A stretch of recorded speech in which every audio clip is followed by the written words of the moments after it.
Café Anyway. Hello, everybody. Mike's Daily Podcast. It is FF episode 2692, 2692. Mike Matthews. And welcome to the show called Mike's Daily Podcast. Somewhere in Café Anyway, the last place on earth, Podcastro Valley, something like that, full of mirth. It's Mike Matthews, and I'm here to bring you some news, some things, some stuff that'll be helpful with your brain. And maybe I can explain, if you are listening to this on the 18th, it's your Mike's Daily Podcast. Support your local Chamber of Commerce Day. Yes, because they throw mixers. Daily and it's so much fun Podcast to go to a mixer and eat free food. Yeah. Except if you have to pay to get into the mixer, then that's a bummer. Okay, let's see. It's also Hagfish Day. I know this is important stuff. You were trying to, hey, Mike, I don't know what today is. And now Mike has told you, thanks to the miracle of nationaldaycalendar.com. I often use that. Let's see. Anything on the horizon for the 19th? National Seafood Bisque Day. And Get to Know Your Customers Day. Okay. Do you really want to get to know your customers? Sometimes it's like, yee. It depends on where you work. I guess if you work at a place that processes sewage, you don't want to really, I guess you already get to know your customers a little bit more than you would want. But it is, let's see, when businesses get to know their customers, they also get to know more about what they need to grow. Remember when Main Street businesses were locally owned and operated? The owners knew you by name, knew your shopping habits. Additionally, they typically knew what you wanted to buy. Unfortunately, with the advent of the internet and big box stores, much of the personal attention has gone by the wayside. And here's today's podcast picture. And so this day is supposed to help with all of that and to turn it around.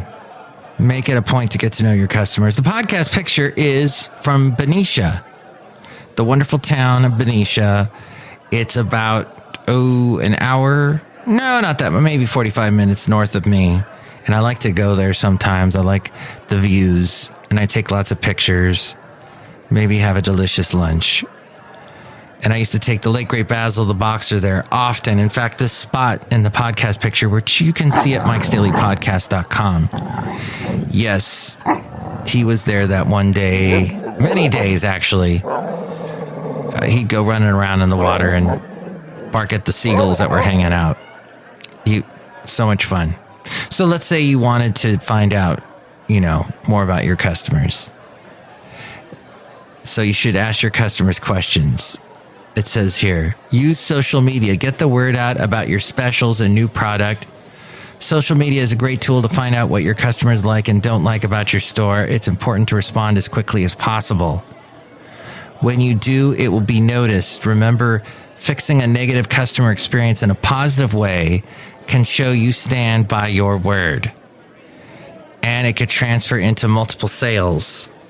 And follow up on a purchase. Ask your customer how their purchase or service worked for them. That's what Amazon does. After you buy something, would you like to rate this product? Addenda with Kevin.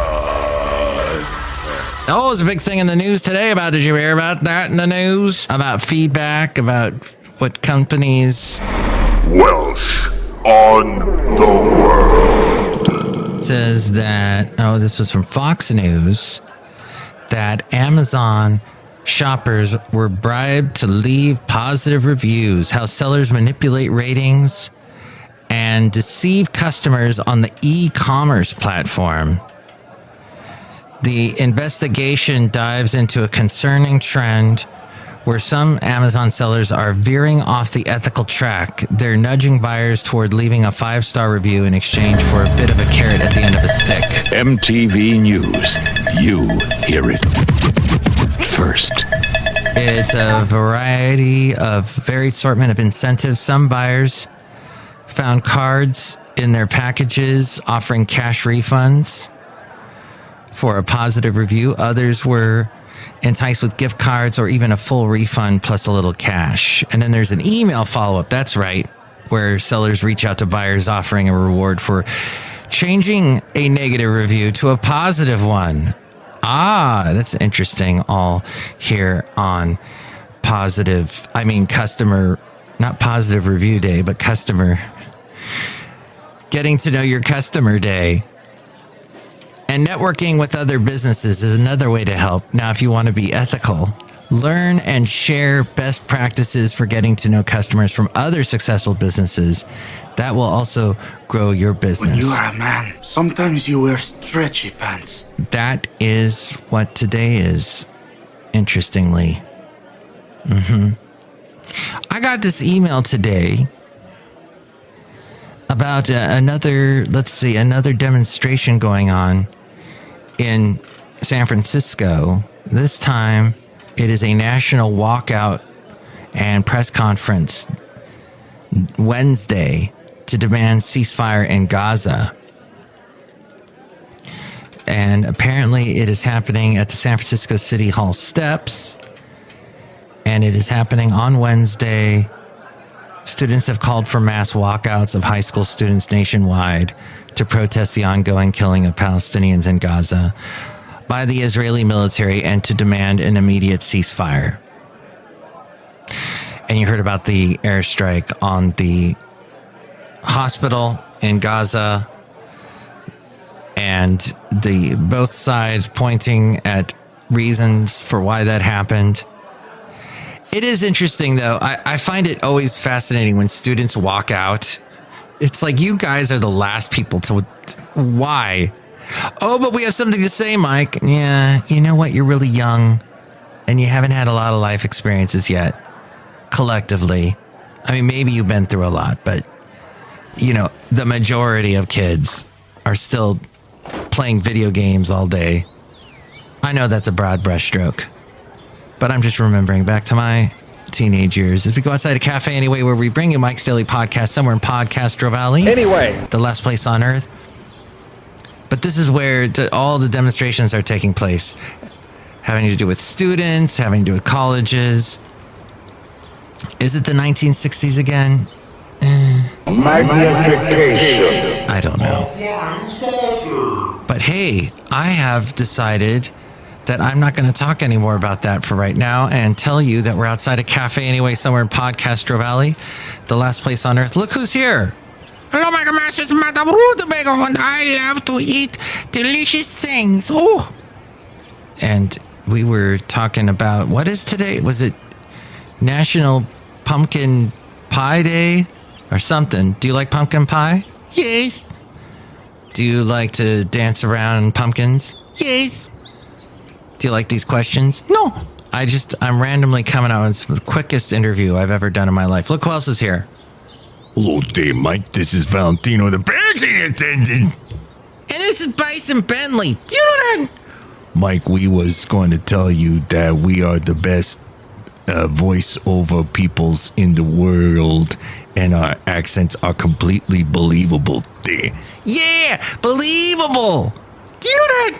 Hey, there's a whole documentary about you, Bison, or about Buffalo, or something. So definitely going to enjoy that.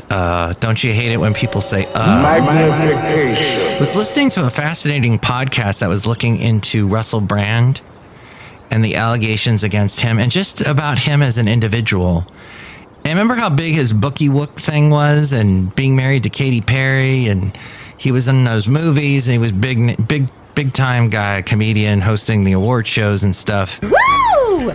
And then he's just become this conspiratorial dude talking about conspiracy theories and talking super fast and lots of jump cuts. Holding court with Lady Katie. Lady Katie.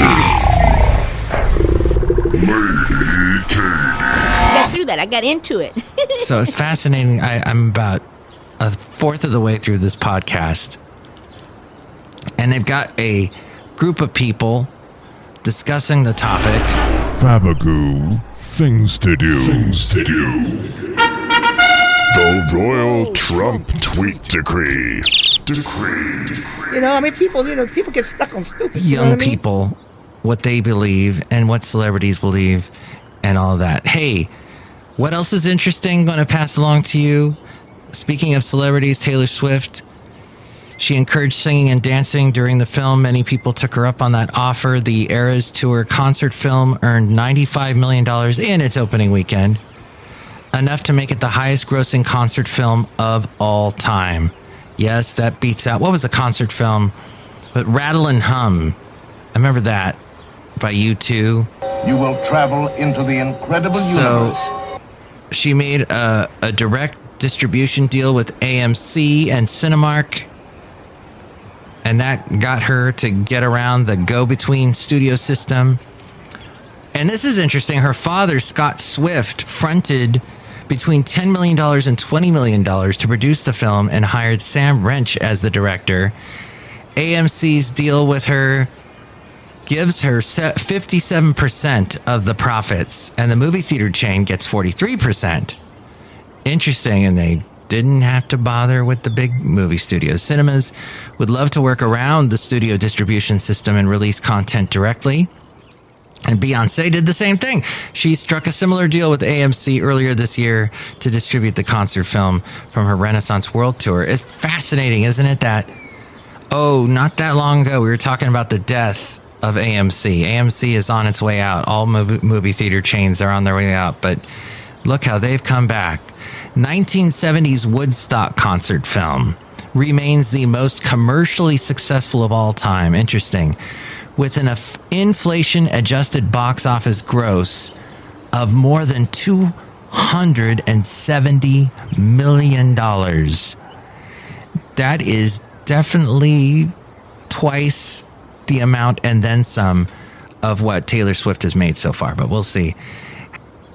Subscriptions to totals for Netflix. This show is clean. Is currently at over $238 million. Pretty much. Subscription totals. Netflix is planning to open its first permanent retail location. It's going to be called Netflix House. And that's coming in about 2 years. It will be a mix of entertainment and retail experiences where customers can eat, drink, and buy merchandise. They've done a similar thing with the Stranger Things franchise. They've done the Stranger Things walkthrough experience that did really well. Rotating installations and ticketed events will also be there, more of a marketing tool than a source of revenue. Since 2020, Netflix has opened 40 pop-up stores, restaurants, and audience experiences in cities around the world. This spring, the Queen's Ball, a Bridgerton experience featuring actors, live music, and dancing. Cassette, copy. And they also had the pop-up store selling Stranger Things items. Bands mutations. Where it's got all kinds of stuff from the Stranger Things. Oh, and then you've got Universal and their haunted festival. Their scary Halloween, Scaroween, whatever they call it. Universal Studios Scary Farm, or whatever it is. They've got a Stranger Things walkthrough haunt that looked pretty cool. I was watching on YouTube. Costco still doing very well. The free sample. Mike is on it, man. Go where no man has gone before. We love it, Mike. Costco with all its free samples, which I don't see too much anymore, but then I don't get there till late in the day, like 6 o'clock, 7 o'clock. I like to get there because I got about an hour till close and there's not as many people. They sell more hot dogs than all MLB stadiums combined, Major League Baseball stadiums combined, and half the world's cashews. This is Mike's podcast pick. How much is that remote job worth to you? 8% of annual pay. It's $4,600 to $6,000 a year for your remote job. And this is all from Rob Black. He does a podcast that I produce called The Rob Black Show podcast. And he's also on the radio, AM 1220 KDOW, weekday mornings in the Bay Area, also in the Bay Area on Cron TV. Kathy's Kathy's Corner. And Ferrari is going to accept crypto as payment for its cars in the U.S. and Europe, interestingly enough. And Rite Aid has filed for bankruptcy amid slowing sales and opioid litigation. You know, they had they had a big facility, walk-in area. They had a store. Couldn't think of the word store. That's what kind of day it is. They had one of those stores, one of the biggest Rite Aid stores.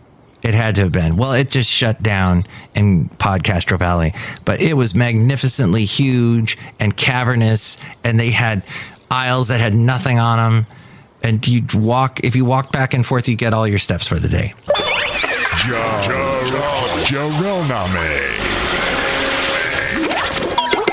Mary Lou Retton, her family received $350,000 in less than 2 days. More than 250 people launched a crowdfunding campaign for medical bills each year on GoFundMe. And, Mary Lou Retton is ailing, so it was raised for her. Sadly, Suzanne Summers passed away. Did you hear about that? And I think Alan Hamill, is that her husband? I might have the name wrong, but he used to be the spokesperson for Alpha Beta, the store franchise that was in Los Angeles. I don't know if they're still around, but they had been married for over 40 years. They had known each other for 55 years, for as long as I've been alive. And he wrote a beautiful little love, not so much a poem, but just a beautiful, a pronouncement of his love for her, and read it to her just a few nights before she passed away. And she passed away in her sleep, is what I read. So sad. She was only 77, I think. But that's going to do it for today's podcast. I'm having technical issues on this end. I don't know what's going on with my computer. I'm hoping I can fix it. And I probably will not bring a podcast to you tomorrow. I've got a really busy day, and I think the rest of the week's going to be pretty busy, but we'll try. If I don't get interrupted, I will keep bringing you a daily podcast. And if you'd like to call me, here's the number. Call Mike at the Café Anyway hotline. Area code 510-228-4640. And with more ways to reach me, it's A-Frame. You know, there's a real scary holiday coming up. Election Day. So to get you warmed up for it, we're going to do a Halloween show. Mike's Daily Podcast is written and produced and performed by Mike Matthews. His podcast is super easy to find. Download or listen to his show and read his blog at MikesDailyPodcast.com. Email Mike now at MikesDailyPodcast@gmail.com. See you tomorrow. Bye!